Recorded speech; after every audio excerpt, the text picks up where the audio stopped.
80 could be too high or too low, but I think like 80% of investors aren't ready for what's actually coming to the Pokemon and the collectibles market overall. I'm unfortunately down bad.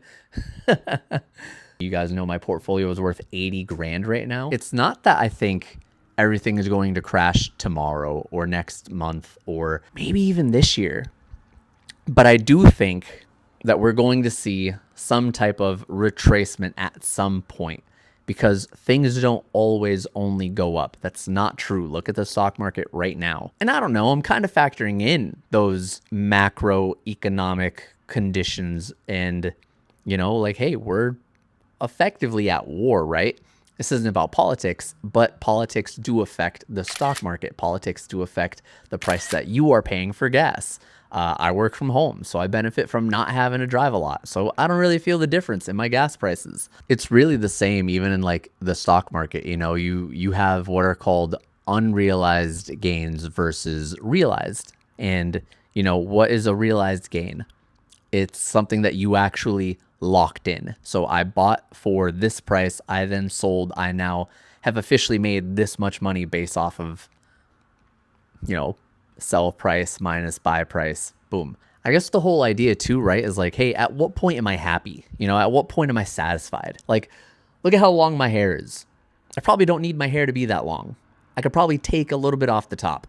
So what I wanted to show you, this little screen recording here of me going through my phone, and it's a really concise breakdown of, hey, you can see very clearly the name of the product, the percentage that I am up. So what I did is I exported my entire portfolio from Collector. I put that into Sheets. I then told Sheets, hey, divide market price today by the price that I paid. And that would give you your percentage that you are up. If you paid 50 bucks and it's now worth 100, you are going to see 2 as your return because you've 2x'd your return.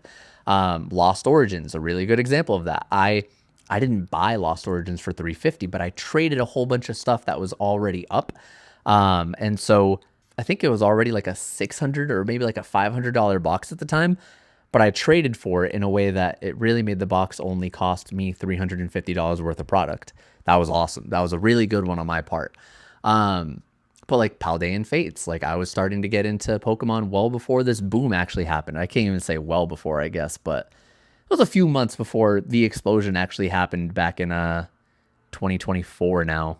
The whole idea, though, is you do need to lock in profit. And I think, again, just macroeconomic, at the end of the day, this is just a hobby, right? Like this is a fun, collectibles driven hobby. And you can't really expect it to go up. You can't expect people to buy it when they need groceries, when they need gas, when they need all these other things. So I want to lock in my profits, as I've already told you guys enough times. Like, I'm in this for the long haul.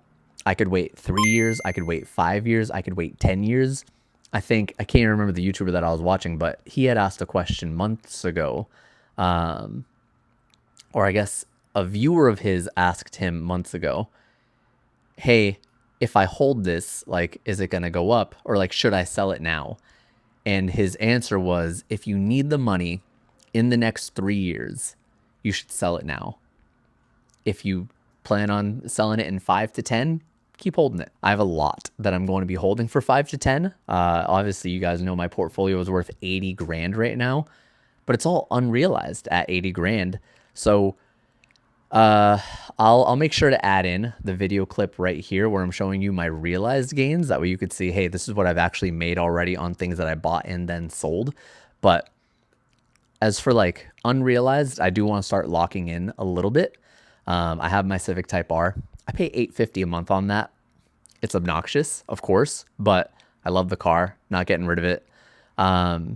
So I just want to start paying that off as soon as possible. Having that $850 a month would then free me to put money into the stock market, especially right now. Now's a great time to be buying stock. Stocks are extremely cheap. I would buy Microsoft. Yeah, I am shilling for Microsoft. Dude, that price the stock is just so down bad. Out of 80 grand, I'd probably like to move 20 to 30 grand by the year's end. and keep just 50. And I know just 50 sounds kind of insane, but like when you also remember the fact that, you know, even looking at that screen recording, I'm unfortunately down bad on Spider-Man. I really don't mind. It's really more of a, damn, I have to wait for this to go up to sell it. That's really the only issue. But I would do it. I'd buy Spider-Man again. I wish I would have known that it would have dropped so much, but I think I just got overly aggressive with Final Fantasy. Final Fantasy was just so good to me that I was like, oh, I could do it again. So one more time. If you need the money in the next 3 years, sell a little bit. Take a little bit off the top. Trim your hair. You're fine. If you plan on holding for 5 to 10, keep those things long term. Don't change a thing.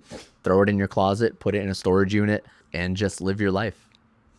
Also, I wanted to come up with a name for like these styles of videos where like it's really just more talking head. You don't really have to watch the video at all. I wanted to make it something like Formula One related, you know, kind of like how Mercedes has like their party mode for qualifying, and like, oh, that's typically just a fast run through. You just want to do your fastest thing possible. It's definitely not about like high production quality, right? But I don't know, trying to brainstorm a couple of concepts.